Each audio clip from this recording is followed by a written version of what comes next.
finest show we have ever held with nearly twice as many dogs benched as last year. Refreshments are being served at the marquee at the west end of the grounds. Griffons ready in ring number 2. Next event, number 729. Tallies bred by exhibitors. Have your dogs ready. Quiet, please, during the judging. Attention, please. Judging in ring 1. Event number 728. Scottish Terriers, American bred dogs. Great Danes in ring number 2. Great Scots in ring number 1. This is number 292, Captain McTavish, shown by the owner, the well-known fancier, Mr. Philo Vance, whose kennel comprises some of the finest campaigners in America. That's fine, Mr. Dale. Now smile, please. Cup to your right. Cup. That's great. Sorry, boys, but these are not trophies. Hold it, please. Hold it right there. Thank you. Thank you so much. And if we go now? I can stand one dog, but this bedlam is getting on my nerves. Don't be impatient, darling. We'll have plenty of time for dinner.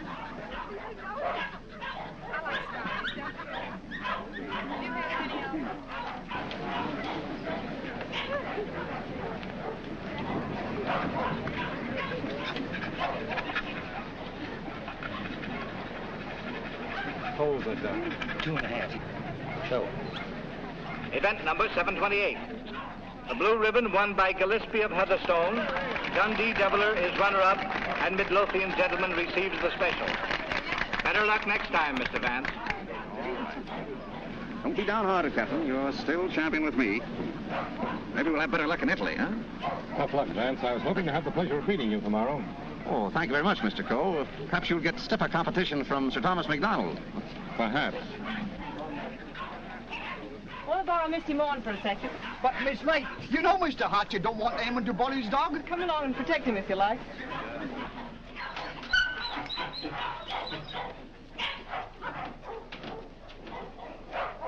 That's enough, Sir Thomas. I wouldn't take off another whisk. I think you're right, Sandy. Get ready. Hold it. Thanks. And there you are, Gilly, laddie. Hello, Hilda. Hello, Tom. Well, what's the idea? Thought we'd do a little private judging. I don't imagine your uncle would particularly approve of this. I'm sure he wouldn't. Hold him a minute, Sandy. Let's take a good look at him. All right. Show him I'll see. Whip your tail.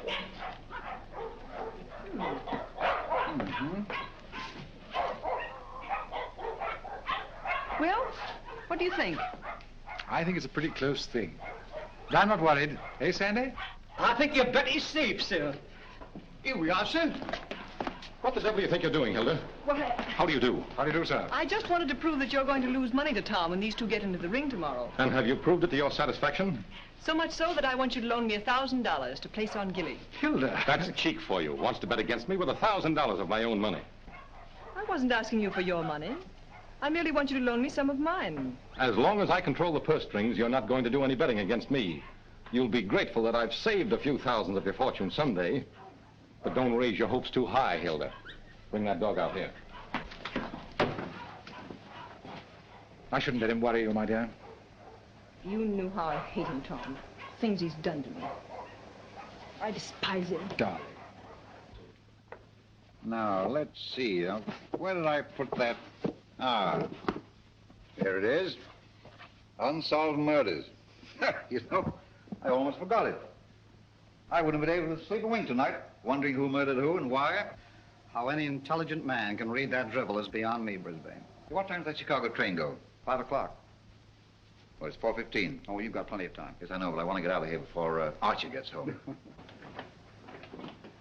Good afternoon, sir. Afternoon. Is my brother at home? Yes, sir. He's upstairs. Tell him I want to see him. Yes, sir. Your taxi's waiting, sir. All right, there's the bag. Did you get those reservations? Yes, sir. And Mr. Archer told me to tell you he wants to see you, sir. Oh, he did, eh? You tell him I don't want to see him. Tell him I said so. In those words, sir? Exactly. Unless you can think of something stronger. Yes, sir. Of course, it's none of my business, Brisbane. But I wouldn't talk that way in front of Gamble. I don't trust him. I just couldn't resist it. I'd like to see the look on Archer's face when he tells him. I wouldn't. How the deuce can you stand it here? Why, there wouldn't be enough money in the world to compensate me for being Archer Coe's secretary. Oh, he's not as bad as all that. Say, you better be getting along. There's such a thing as carrying loyalty too far. Don't forget, I overheard a few of his choice remarks to you when you dared to suggest that you were in love with Hilda and wanted to marry her. I'm afraid you're taking Archer a little too seriously, old man.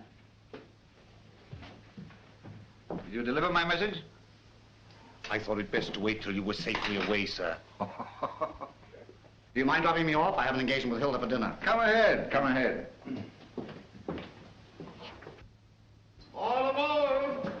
Albany Express, Stanford, Bridgeport, New London, New Haven, Westerly, Providence, Boston.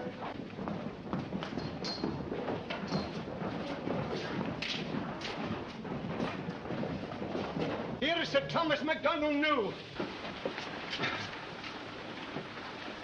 What's the matter, Sandy? Something terrible's happened, sir. Gilly's gone. What? And I cannot find him. They've taken him off the bench, sir. Well, he couldn't have got loose.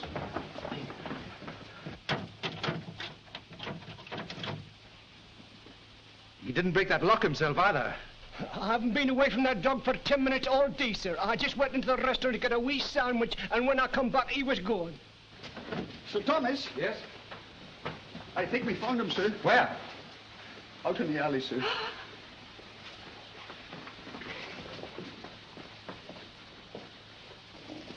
This way, sir. Gilly. He's dead. Oh. I'll kill the man who did this.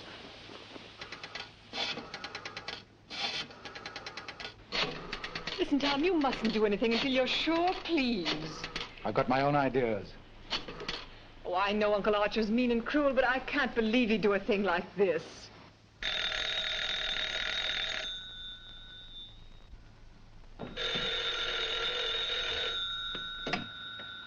Hello? I'm sorry, but Mr. Archer Coe isn't here. Your dog dead? Oh, I'm terribly sorry. I'll try to locate him at once.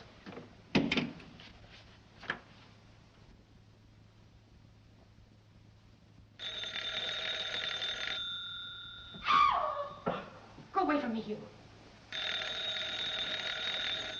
Get out of here. Get out. I suspected it when I saw you together this afternoon. You're nothing but a two-timing... Get out of my apartment. Get out. From now on, it is your apartment. All yours. I'm getting out for good.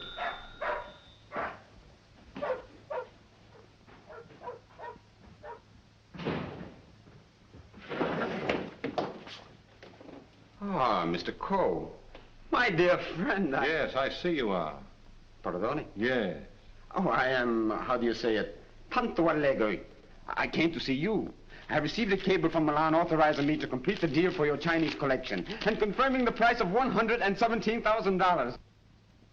Means decorations and all that sort of thing from a very grateful government, I suppose. Oh, un momento. But it's no good now, of course. I've changed my mind. Oh, but you have promised me. You can't go back on your word. What would I tell my people? What would I say? Pity you didn't think of this before. You might have been a little more discreet, eh, Grassy? But you have signed a contract with me. Too bad for you. It's still at my home, in my safe. Oh, but you will. Most certainly destroy it. Tonight. I'll tell you what I'll do. I'll give you Miss Delafield for nothing.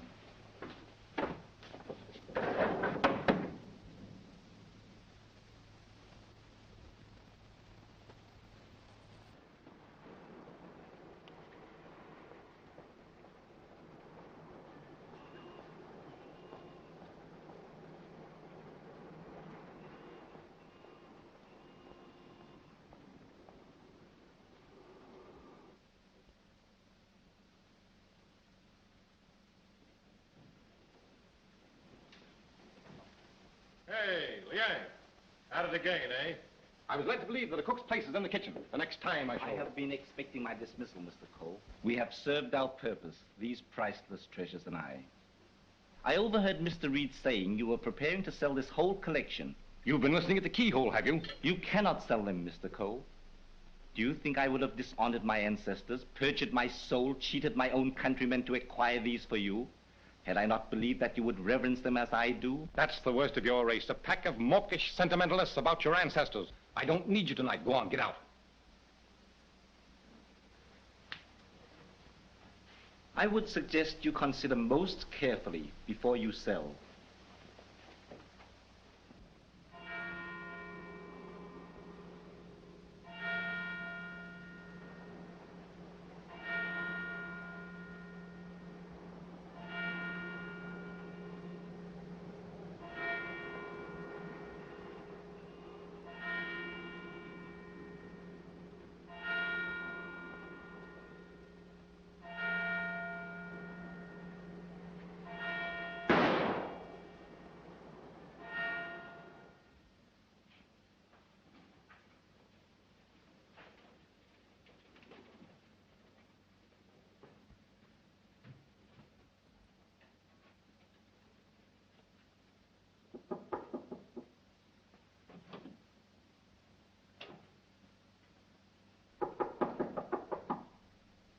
Cole.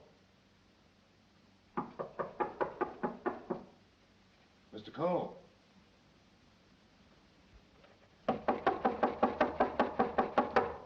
Breakfast, Mr. Cole. Breakfast.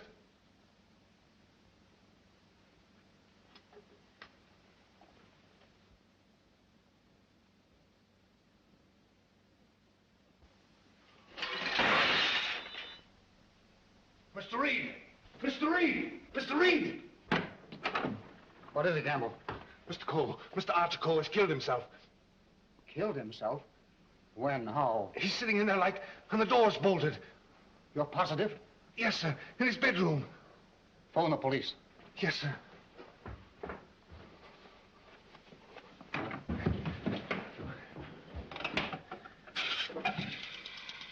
Hello? Give me police headquarters, quick. Homicide, Sergeant Miller speaking. Now, wait a minute, I don't get you. Take it easy. All right, let me get it. Suicide. Suicide? Wait a minute, you're not going to run out on this hand. Yep. Who? Archer Cole, 98 East 71st Street. Okay, I got you. Is that it, Sergeant? Yeah. Well, goodbye, Ernest. Sergeant, heed to you, Cub. Kick in on that 6 bits. Oh, relax, will you? This is your case, Sergeant. You better get the boys out. 98 71st Street? That's right. All right, come on, Snip. Tell Dr. Amos to hurry right out to 98 East 71st Street. Did you say east, Sergeant? East, yes. I got it. Daily Mail? Give me a city desk. Calling car 18, car 18. Oh, times? Charlie Adler. 98 East 71st Street. Last night, Archer Cole committed suicide. Proceed immediately and call your station for instructions.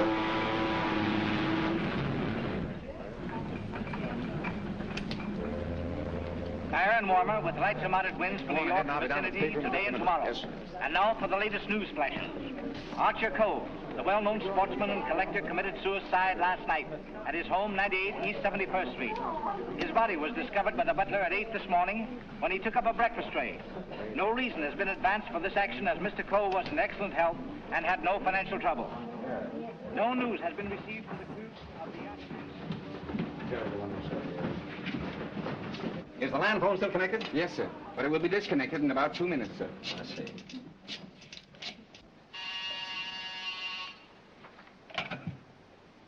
Hello?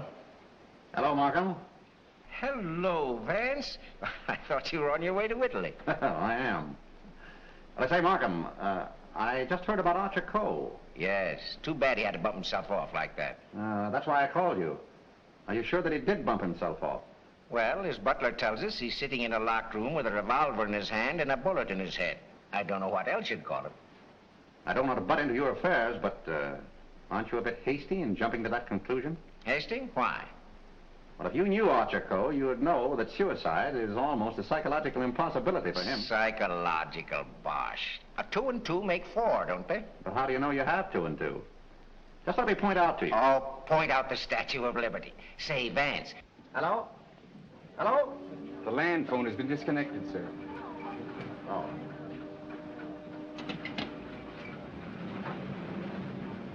Will you have my luggage brought up? Yes, sir. Steward. Just have them send it ashore. I've decided not to sail. Sir? Vance, you've been right about a lot of cases in the past, but I can't help smiling at you getting off that boat and giving up a swell trip, all because of a hunch. As a matter of fact, Markham, it was more than a hunch. Huh? It just so happens that I talked with Archer Coe only yesterday. What? Where? The Long Island Kennel Club. You know, I can't conceive of a man on the verge of suicide being very deeply concerned over winning a championship at a dog show, can you? No. What do you mean? Simply this. As late as yesterday afternoon, Archer Coe was looking forward with the keenest anticipation to winning a blue ribbon from Sir Thomas MacDonald today. Sir Thomas MacDonald. Say, wasn't it his dog that was found dead last night? Right. And Archer Coe found dead this morning. You suppose there might be some connection there? I don't know. But if someone were to try to kill Captain McTavish, I'd probably turn murderer myself, wouldn't I, Captain?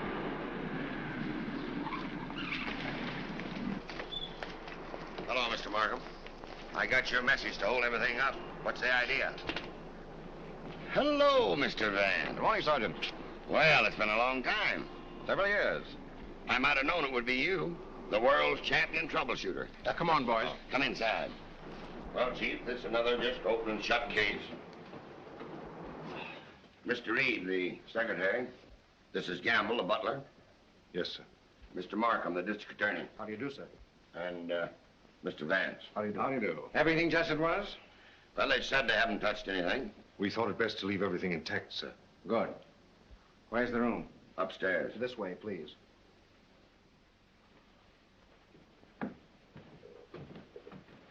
You've been in Mr. Coe's service long? About 3 months, sir. And before that? Why, unfortunately, I was unemployed, sir. This is it, sir. Yep, he's there, all right. Just like I told the police on the phone. I tried the door, found it locked, looked through the keyhole, and there he was, dead. I think this is a job for you, Sergeant. Certainly, Mr. Vance.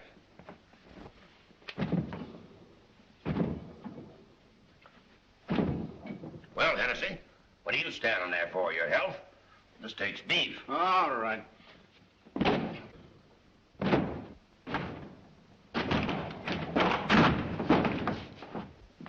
Congratulations, Sergeant. What is this, a bedroom or a museum? More junk here than in a Chinese josh house.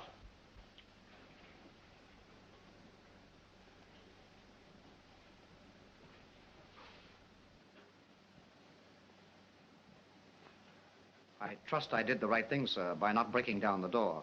I realized I could be of no help to him. Oh, he's been quite dead for hours. Bumped himself off, that's plain enough. Certainly looks that way, Vance. I'm afraid your trip was spoiled for nothing. I think not, Markham. This may prove far more interesting than a trip to Europe.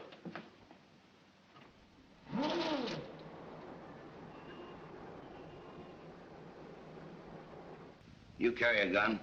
No, sir. You? Yes, sir, but only at night for the protection of the household. Is that it? Why, I... Come on. No, that was Mr. Archer's. But he always kept it in a desk drawer downstairs. I saw it yesterday morning as I was putting away some papers. Oh, you did, eh? Did Mr. Coe generally keep his windows locked? Why, no, sir. As a matter of fact, he was a great believer in fresh air. Ah, indeed. I wonder if these gentlemen would mind waiting downstairs. Well, certainly not. I'm sorry we had to damage your door. That's quite all right. It's easily repaired. I'll have it attended to at once, sir. Hennessy, see that no one leaves the house without my permission. All right. It's as plain as a nose on your face. This guy locked himself in here and blew out his brains. I wish I could agree with you, Sergeant. How the devil could it be anything but suicide? It was all very well for you to theorize before we got here, Vance. But now that you've seen this, and there are no signs of a struggle... And the door bolted on the inside, and no means of entrance to the room... Ah, no other means of entrance. How right you are, Sergeant. But we can hardly call a second-story window a means of entrance. And nothing here that even a human fly could crawl on. So why should Archer Coe lock his windows? Particularly if he was a fresh air enthusiast. I'm afraid your reasoning is not altogether convincing. Well, perhaps so, but doesn't it strike you as rather odd that a man should suddenly decide to commit suicide while changing from his street clothes to pajamas? Well, why not? A man debating suicide might get partially undressed and walk up and down for hours trying to make up his mind. Yes, he might walk up and down for hours, but not with one shoe half off. No, Markham. Something stopped him as he was removing that shoe. This was supposed to suggest suicide, but someone miscalculated. But you can't get away from that bolted door. I wish I could. The way you figure it out, the man was murdered. As soon as the killer is gone, he gets up, goes and bolts the door, plants himself in a comfortable chair with a loaded gun in his hand to suggest suicide. That's a swell theory.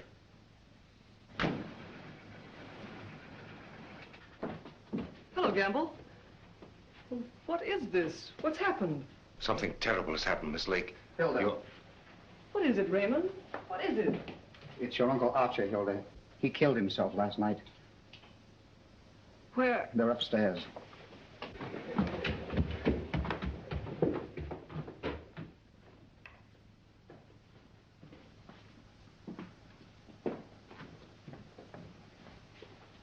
Hey, don't touch that body, miss.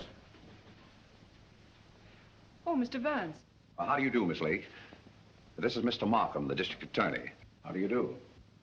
Miss Lake is Coe's niece. I'm sorry, Miss Lake, but you mustn't touch anything until the medical examiner arrives. It's against regulation. Is it also against regulations to tell me what's happened? We arrived only a few moments ago. We found your uncle as you see him. It has every appearance of suicide. I doubt it. Do you know of anyone who would have reason to kill your uncle? Yes, I had for one.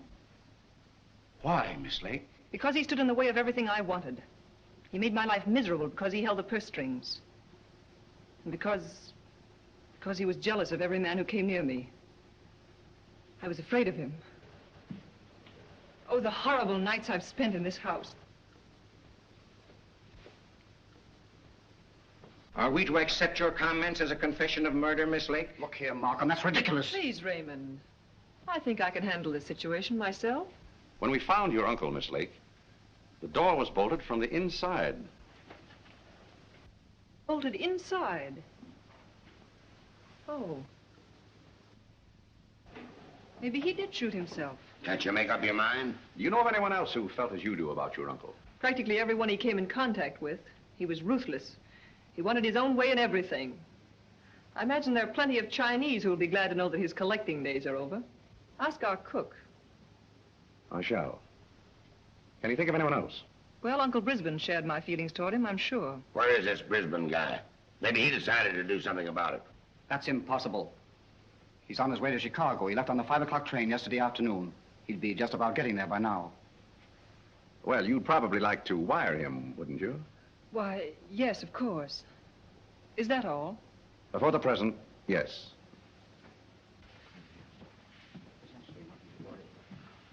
Suppose we check up on Uncle Brisbane on that Chicago train. Won't take me but a minute.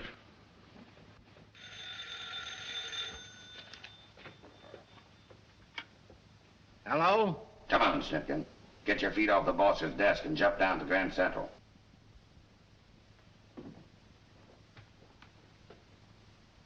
All right, I get you.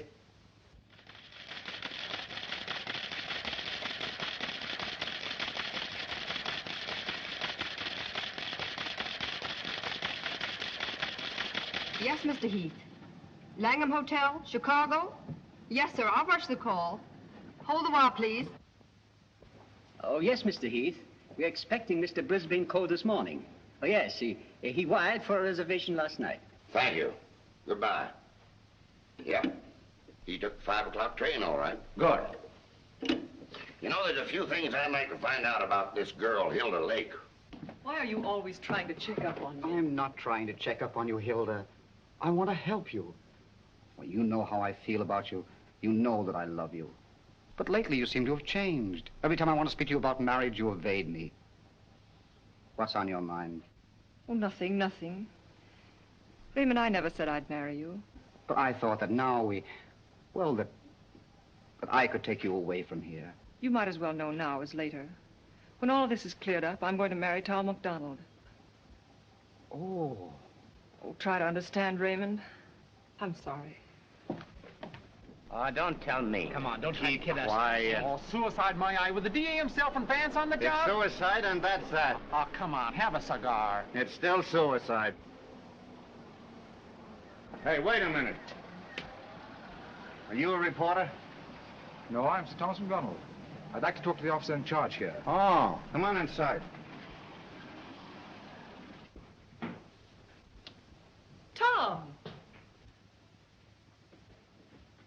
Why didn't you stay away from here? And leave you to face this thing alone? But you promised me last night you wouldn't come here. Won't you go, please? I can bluff it through.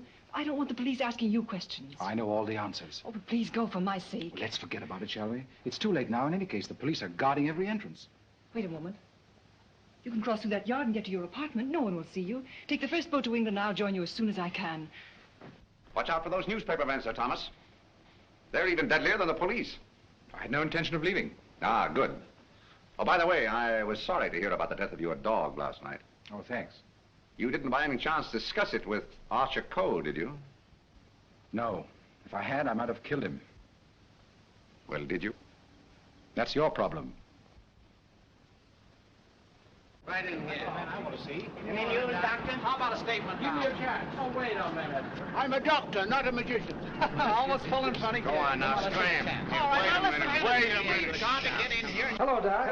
Hello, Kelsey. Where have you been? Haven't seen you for a long time. Working hard. What kept you so long? Did you walk all the way? You always pick on me at mealtime.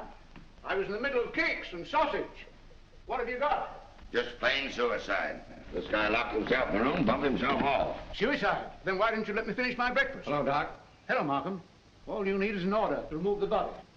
If you told me that over the phone, I would have sent my assistant. Mr. Markham told me to phone you personally. Don't crab at me about it.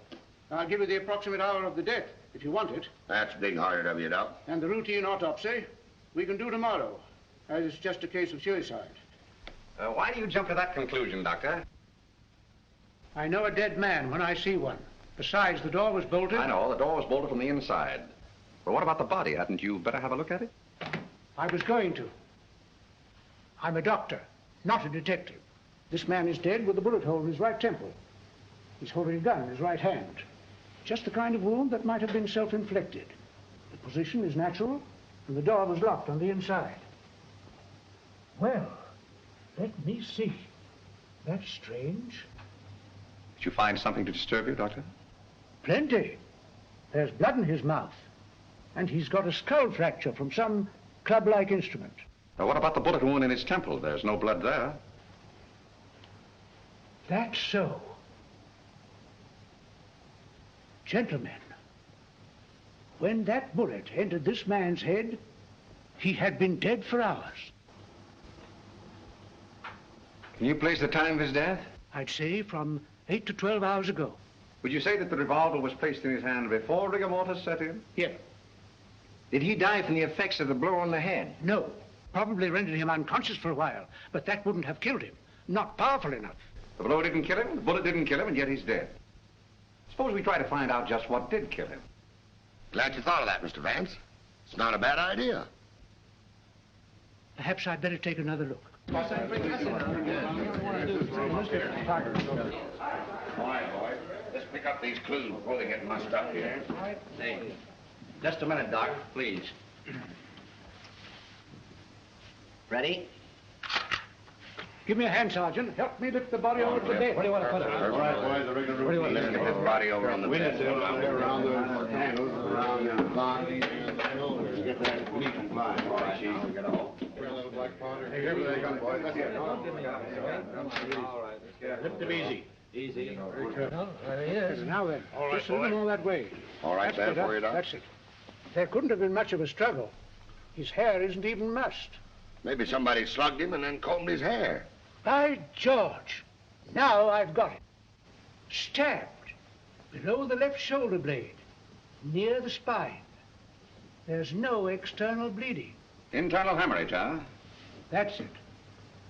What do you think of the suicide theory now, Sergeant? Well, it's slightly complicated for him to shot, slugged, and stabbed himself, particularly in the back.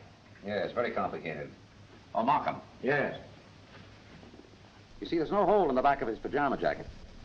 So he couldn't have been wearing that when he was stabbed. Forget this. There's a hole in the back of his coat. And another in his waistcoat, blood-stained. He must have been fully dressed when he was attacked. That lets me out. I finished. I suppose you'll want a quick autopsy. Yes.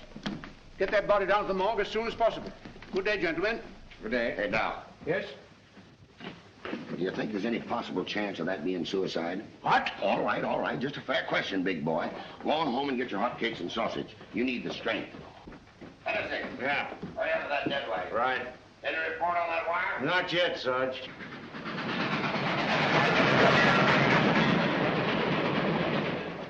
Send a wire to this guy Markham, 98 East 71st Street, New York City, and tell him, Brisbane Co. not aboard this train. Wallace, conductor, train number 7.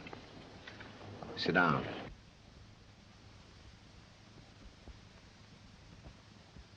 What time did Brisbane Co. leave for Chicago? In time to catch the 5 o'clock train, sir. How do you know he caught the 5 o'clock train? I phoned for the reservation, brought him his walking stick and overcoat, and put his bag in the taxi. Ah. Did you remain in the house all evening? Why, no, sir. I went out about 6:30. It was the servants' night off. Everyone was out to dinner. Did you notice anything unusual in Mr. Brisbane's manner when he left? Oh, now that you mention it, he was distracted and very irritable. You say you gave him his stick? Yes, sir. What kind of stick? His favorite, an ivory-handled one. He never went anywhere without it, sir. You're quite sure he took that particular stick with him? Positive. I handed it to him myself, sir. Did you see him when he returned here last evening? Returned? Yes. I didn't know he had returned, sir. Then whose ivory-headed stick is that hanging over that chair in the hall? I don't know, sir. I swear I don't know. Sit down. Steady, Gamble. Steady. Is this it? Is it? Yes, sir. I can't understand it. I suppose you saw nothing of his bag? Why, no, sir. Well, if he brought his cane back here, what did he do with his bag? Ah, very good, Sergeant. That's just the point. He undoubtedly left it somewhere. But where? I should think the most logical place would be the check room at the Grand Central Station. What kind of a bag was it? Just an ordinary pigskin bag, sir, with his initials BC on it. Is that it? Yeah, that looks like it. There's your police department receipt. What time was this check? 4:45. Thanks, pal. Okay. Well, here it is. Put it here. Did you examine the contents? No, I brought it right up here. I'll open it. Did you find out what time this was checked? Yeah. There you are. 4:45. He must have gone direct from the house to the station. Did the attendant remember who left this? No, he said there were so many of them that most of the time he didn't even notice the people. Well, there's shaving kit, shirts, underwear, socks, collars, slippers. Nothing in there that a man wouldn't ordinarily take with him on a short trip. Except this, perhaps. Unsolved murders. That's a swell book to take to Chicago. That's rather odd, isn't it? Yes, more than that. Gentlemen, the mist is beginning to rise. I think I know at least a part of what happened here last night. How about this? Let's say that Brisbane Co. started for Chicago on a night when he knew that no one but Archer would be at home. He missed his train purposely, checked his bag at the station, and returned here to kill his brother. To make a perfect alibi, he planned to take a later train to Chicago. But something stopped him. And something stopped Archer Co. before he could remove his shoes last night. You see what I mean? Those shoes of Archer's, that bag of Brisbane's, his stick hanging there in the hall, it shouldn't have been there. Wait just a minute. Oh, Gamble. Where did Mr. Brisbane usually put his hat and overcoat when he came in? He always hung them in the closet, sir. Which closet? This one.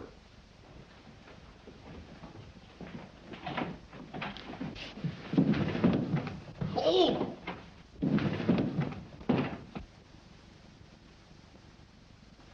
Mr. Brisbane. Well, Mr. Vance, where are we now? I should say somewhere in the middle of the Gobi Desert.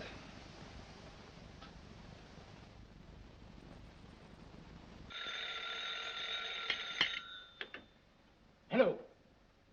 What? Again? I'm right in the middle of my lunch. First you interfere with my breakfast, then you ruin my lunch. Don't you boys ever eat? No, I'm on a diet. Oh, all right. Hello. All right, I'll attend to that later. Get me the wagon and the fingerprint gang.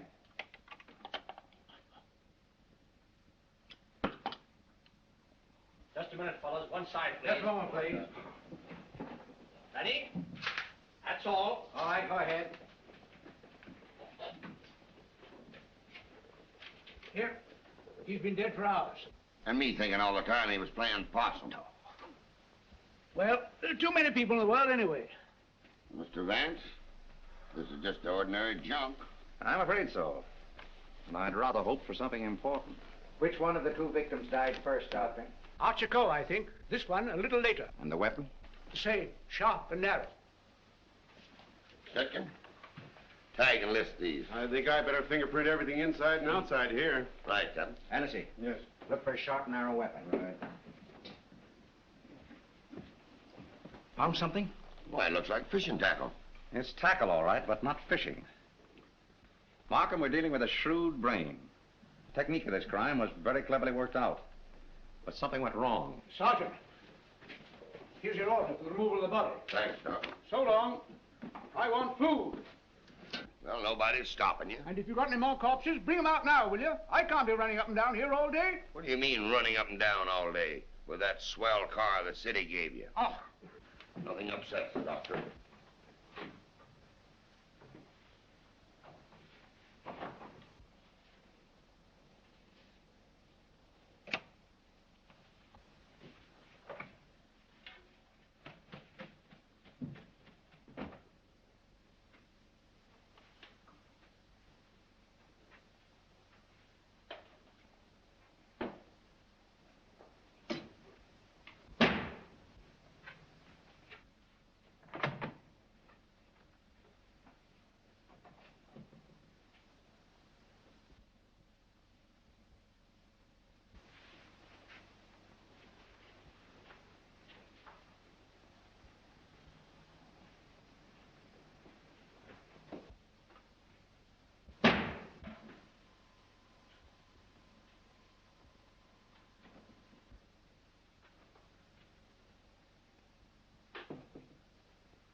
Hi, Captain.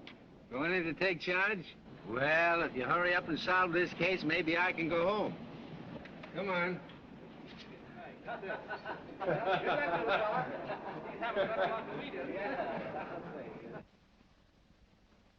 can handle everything if I don't get too much interference. Oh, Markham. Yeah? You're just in time for a demonstration. I think I can show you how Brisbane Cole used this fishing tackle. He started for Chicago merely to provide an alibi. He had other plans in this room. Watch this. Notice the bent pin which is hooked on the bolt handle? This is attached to the string I am now pulling through the keyhole. If you follow the string, you will see that it passes around a pin in the wall. This acts as a pulley, and is also attached to a string passing through the keyhole. You see, the bolt is now being forced into its socket. Upon my word. I now pull the first string through the keyhole, and then the second string. And with it comes the pin, leaving no evidence. Now let me in. It worked? Yes, it worked. Well, that explains that then. Very clever. It could have been done that way, but if Brisbane killed Archer Coe, who killed Brisbane and hung him in the closet? Why did he do it? That's what we want to find out, isn't it? Exactly. Yeah. Gentlemen, two persons planned the murder of Archer Coe. Two? What? But their paths crossed. Brisbane was one of them. The other? I've got it. The Chinese cook. They're full of those tricks. Forget this. Dr. DeRemus said that Coe was struck over the head with a blunt instrument. This poker would answer that description, wouldn't it? Yes. And that certainly looks like dried blood. It certainly does. But what about those short, coarse hairs? They don't look like Coe's. No. Well, Mr. Vance, why didn't you find that when you looked in there this morning? It wasn't in there this morning. Besides, it doesn't belong in this room. It belongs downstairs in the library.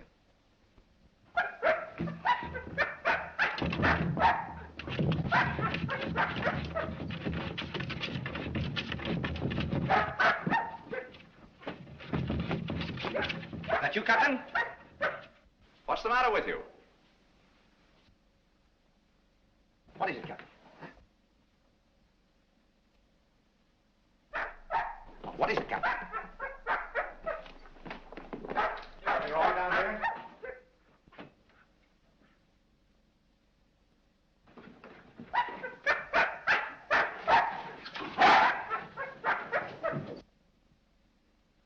Oh, good boy, Captain. This dog's been struck a nasty blow. That explains the coarse hairs on the poker. Whose dog is this? I don't know. I mean, I've often seen it in the vacant lots, sir. Just tell the truth, Gamble. Yes. Why don't you? It belongs to the lady next door, sir. Hennessy, get that fellow to a vet as fast as you can, will you? Yes.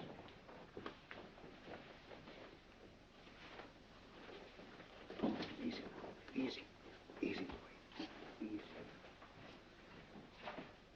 Now, Gamble, let's have the name of the lady next door. Doris Delafield. Yes, I'm Miss Delafield. Won't you sit down, gentlemen? Thank you. I'm sorry I didn't win you a trophy at the dog show. You're quite a fancier, aren't you? Yes, somewhat. I'm interested in one of your dogs, the Doberman. You mean Figaro? I wonder if I could have a look at him. I'm terribly sorry. You know, he slipped his leash last night and ran away. I've notified the police. My maid's been scouring the neighborhood trying to find him. Well, did she inquire at Mr. Coe's house next door? Well, I don't know. You and Mr. Coe have been good friends, haven't you? I know him. Why? Your dog was found in his house this morning, badly wounded. What? Have you any idea how he got there? No. Do you suppose he would follow someone into the house? Well, I hardly think...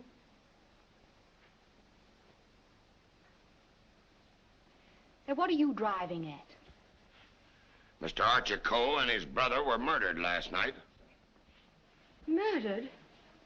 I was afraid that... Just a moment. Hello. Is that Miss Doris Delafield's apartment? Would you please tell Miss Delafield that we couldn't get the reservations for her and Mr. Grassy on A deck, and ask her if B deck would be satisfactory? Miss Delafield will not be sailing. You can cancel a reservation for them both. Both? Do you mind telling me whom the other reservation was for? I refuse to answer that question. Would it be Mr. Grossi? But I am Mr. Grossi. And if I didn't cancel those reservations, who did? What? Miss Delafield. Oh, no, she didn't. No, really, there's been a mistake. As soon as I can find out about this, I'll call you back.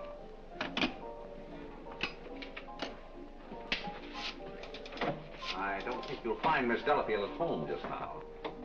And as for the cancellation of your steamship reservations, we regret very much that it was necessary.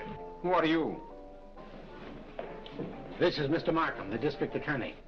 Oh, I'm honored, but I'm afraid I don't quite understand. It's about this. As a matter of fact, Mr. Coe didn't commit suicide. He was murdered. Murdered? Would you mind coming along with us? Just a little matter of comparing fingerprints. No, not in the least.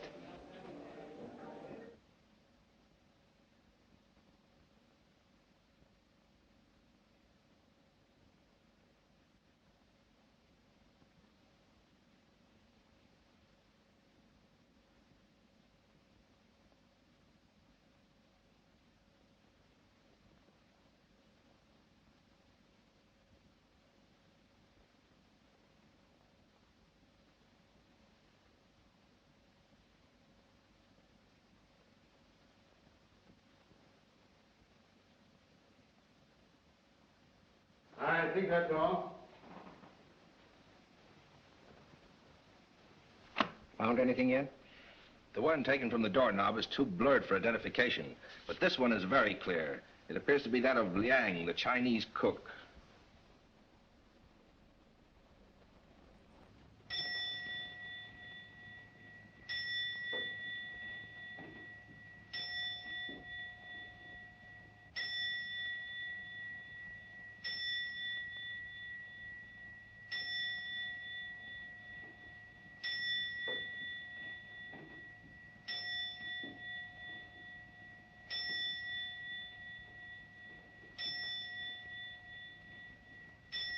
Any luck?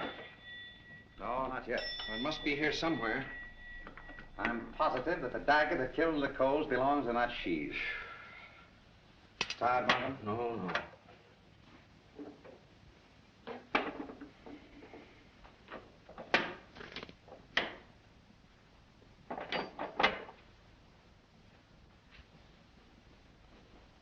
Well.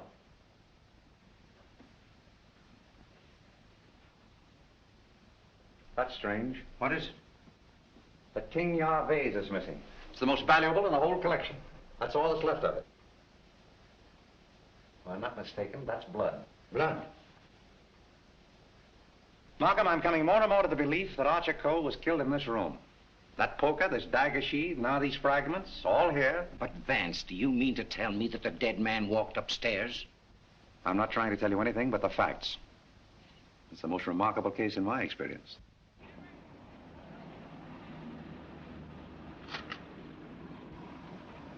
Find anything, Cap?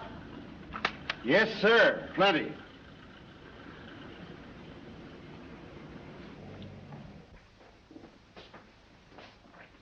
Oh, Mr. Reed. Oh, yes, Mr. Vance. Would you step in for a moment, please? Why, certainly.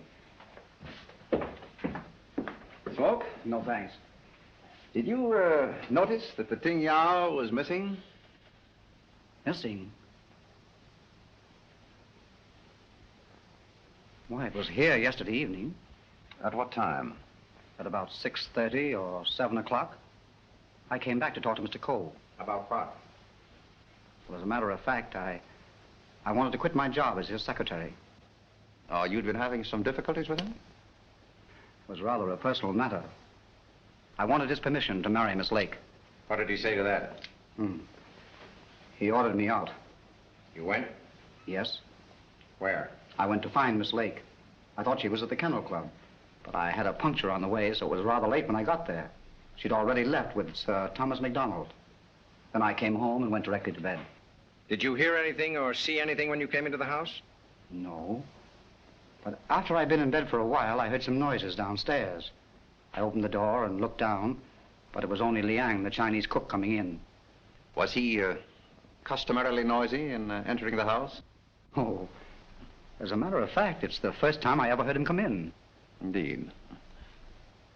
Well, I think that's all, Mr. Reed. Thank you. Thank you. If there's anything I can do to help, let me know. Quite right. Good night. Good night. I think I'd check up on that Kennel Club alibi. I will. You might have those fragments checked for fingerprints, if you will. Yes. Meanwhile, I'll do a little exploring in the kitchen.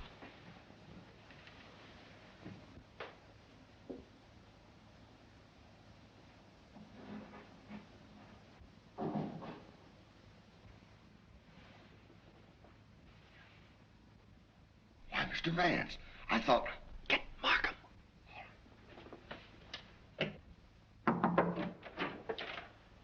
Mr. Liang, I believe. You're the cook. Me cook. You can drop the pidgin English.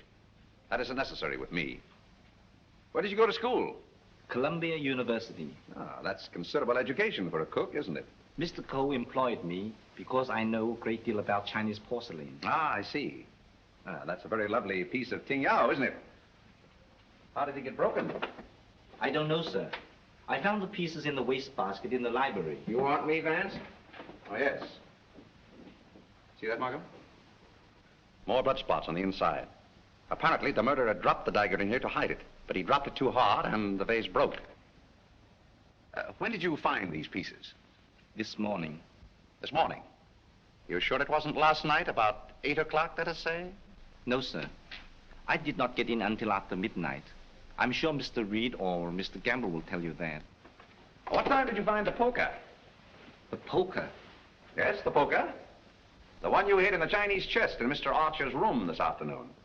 But I don't know what you mean. Oh, yes, you do. I was behind the door in that room when you hid it. Let me handle this, Mr. Vance. Are you going to talk? Or do I have to make you? Wait. I'll tell you the truth. Well, spit it out. When I returned to my room here about 8 o'clock last night... Ah, I thought so. I heard angry, muffled voices in the library. Then a dull sound as of someone falling. I stood at my door here and listened. Then I heard footsteps cross the kitchen and go out the back door. And then? I walked up the corridor, and everything was very quiet. I opened the library door and looked in. The furniture was overturned. The poker was there. The desk was disarranged, and the valuable Tengu vase was broken. I thought must be something wrong, so I went upstairs and looked into Mr. Coe's bedroom. He was dead. Fearing that I might be suspected, I went back to the library and picked up the broken pieces of the vase, and together with the poker, I took them to my room. And knowing that you were alone in the house, you were afraid you might be suspected. So you hid the weapons and left. Yes, sir. You returned to the house about midnight and purposely made a lot of noise so as to establish your alibi. Is that right? Yes, sir. All right, then. Where'd you put the dagger? I did not find the dagger. Don't give me that. What did you do with it after you stuck it in Archer Coe's back? I've got it, Mr. Markham. Yes? What? Fingerprint on this broken fragment belongs to the Italian, Eduardo Grassi. Well, Mr. Vance, looks like somebody else miscalculated. Yep, it fits. Oh, that doesn't prove anything. What about this?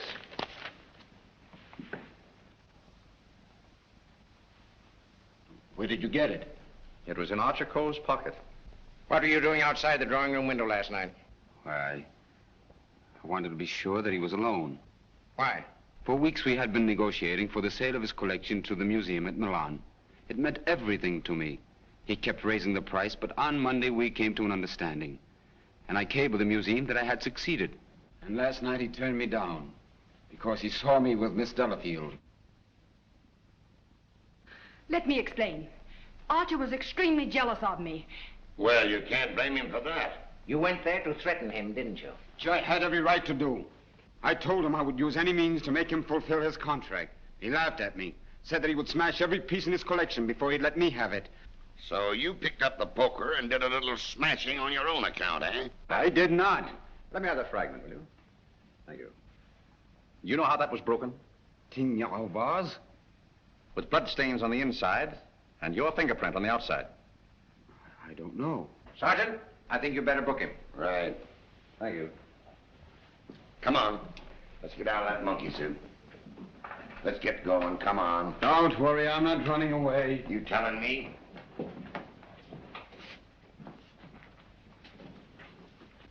I suspected the Italian all along. Exactly. But why should Grassi also stab Brisbane? And what about the Doberman? You see, Markham, we have nearly all the pieces of the puzzle, but none of them seems to fit. Here we are. This isn't it. This is the basement. I know. Come on. I just want to see where this goes.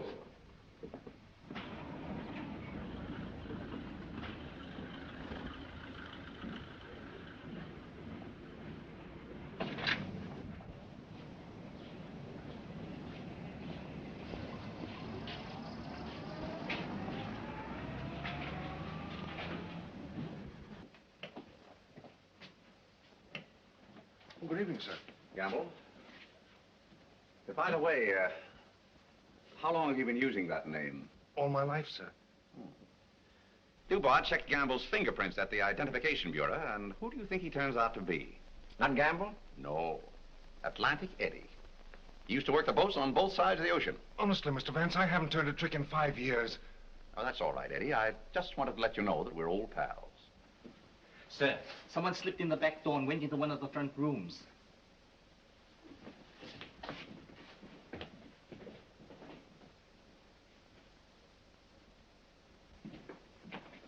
Well, Miss Delafield, Don't be surprised, gentlemen. I'm used to coming in here like this. you seem to know your way around here pretty well. As the district attorney, you're responsible for this case, aren't you? That's right. Well, I'm tired of detectives. I'm tired of being spied on. All you want to know is who killed Archer Coe, isn't it? Naturally. Well, I did. What? Yes. And there isn't a jury on earth will convict me when they hear my story. You don't believe me, do you? You were wondering this afternoon how my dog, Figaro, could get into this house. Well, he was following me. He was defending me when he was struck. Well, where did you kill Mr. Cole? In his bedroom. What kind of lipstick do you use? Lipstick? What's that got to do with it? Is that yours? Yes, that's mine. While I was struggling with Archer, my bag dropped on the floor and everything spilt out. Won't do, Miss Delafield. It's an old trick. It's not a trick. I didn't realize that you were so fond of Mr. Grassi. Mr. Grassi has nothing to do with it. Take me down to the station. I'll say nothing more until I get an attorney. Help! Help! Help! Help!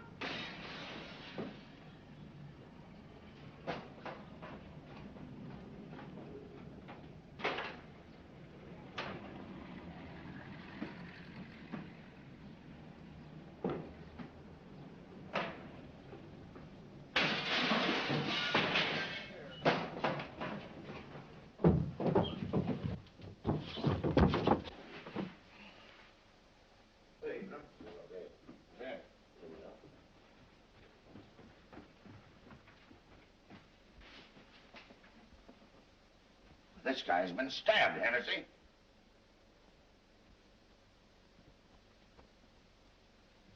Is this it, Mr. Vance? Yes, that's it. Thank you very much. First you spoil my breakfast. Then you break up my lunch. Now you pull me out of bed in the middle of the night. And this fellow not even dead. Why don't you put that in your report, Doc? Of course, fingerprints would never pick up on that silk handle. But it fits perfectly. Where did you find it, Sergeant? Under the bed. Congratulations. That's all right, Mr. Vance.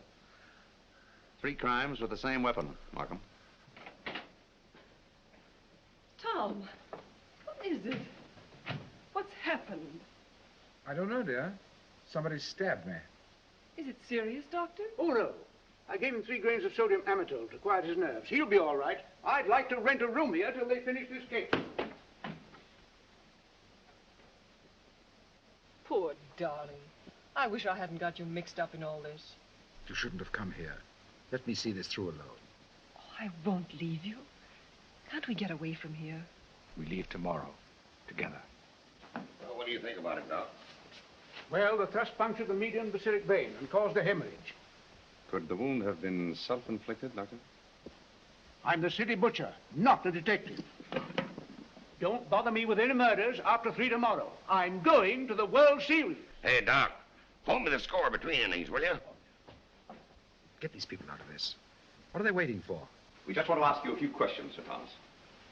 You say that when you were stabbed, you saw nothing, huh? That's right. It was dark.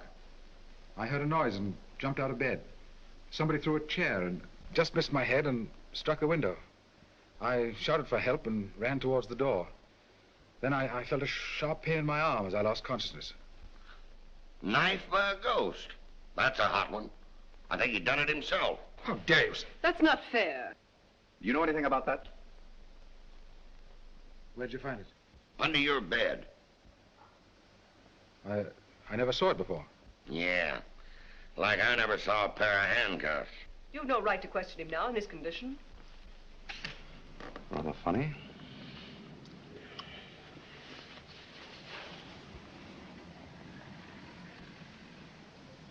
You see what I see in Archer Cole's room?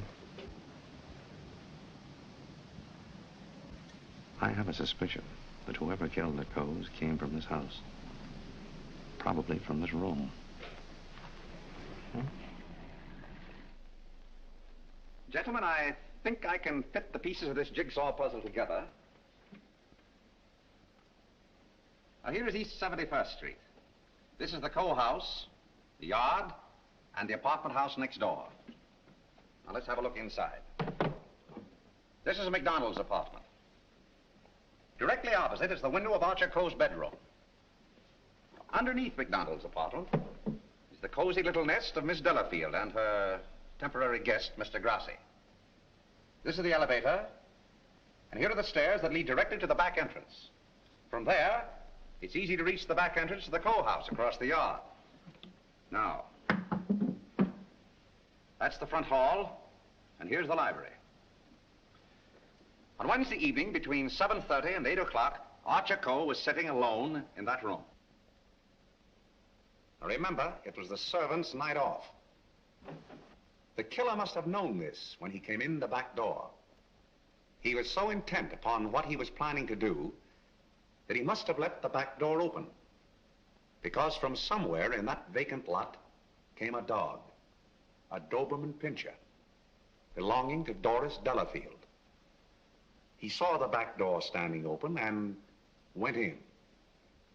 Meanwhile, the killer was moving along the hall toward the library, making absolutely sure that Archer Coe was alone. He knew exactly where he was going and exactly what he was going to do. He came so silently that it must have startled Archer Coe when he looked up and saw him carefully closing the doors.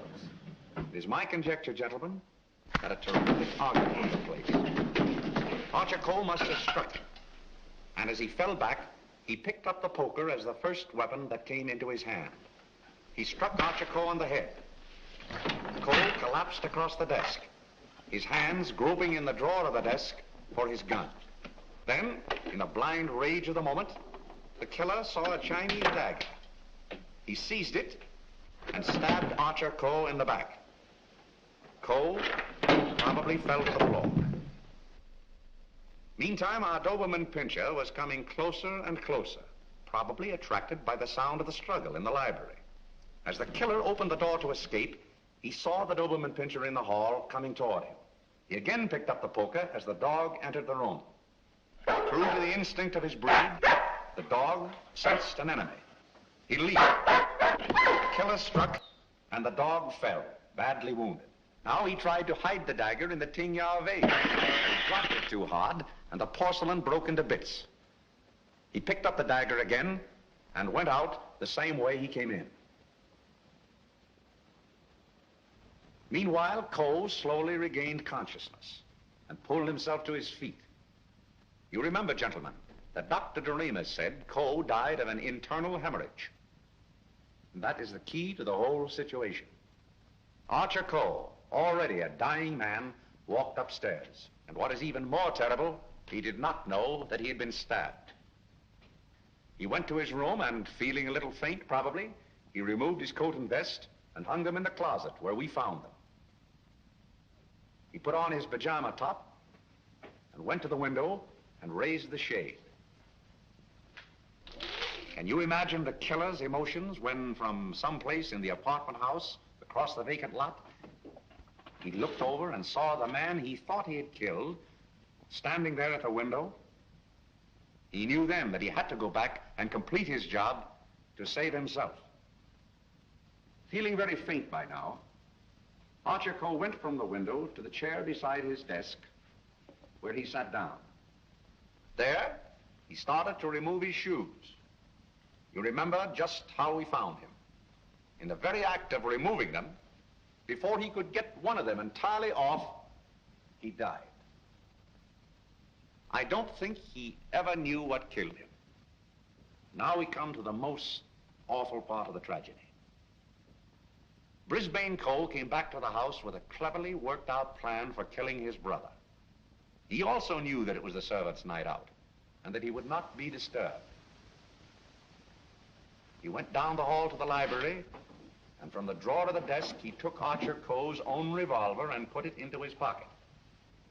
Then, turning out the light on the desk, he went out of the room. He hung his stick over the chair in the hall and tiptoed up the stairs and into Archer Coe's room. He saw his brother sitting in his easy chair, apparently asleep. I can see him tiptoe across the room. And from somewhere just across the desk, he took out the revolver and with careful aim, he pulled the trigger. Meantime, the killer, believing that he had only wounded Archer Coe, came back by the same route to finish his job. Then Brisbane closed the window, lowered the shade, and returning to the body, he placed the gun in Archer's hand. Then he went to the wall and the two pieces of string pinned to the body. He was able to pull on the inside.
Vance only gives me work. Oh, I'm sorry, Mark. What to do? I don't know. I'm sure you checked on the alibis. Everyone.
Mr. Vance.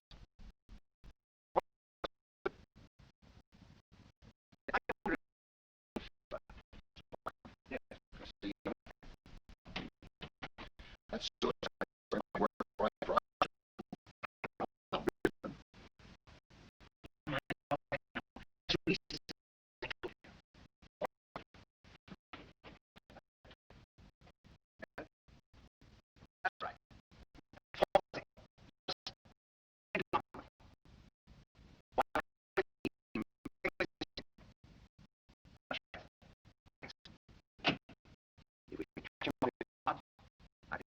Away.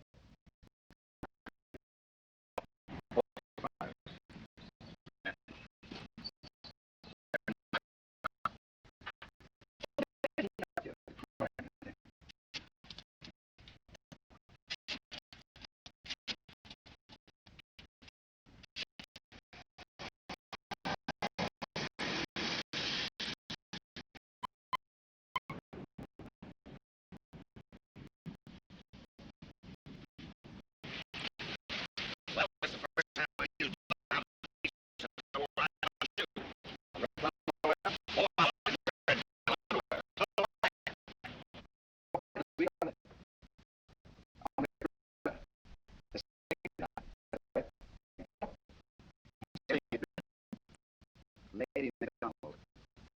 So much.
You.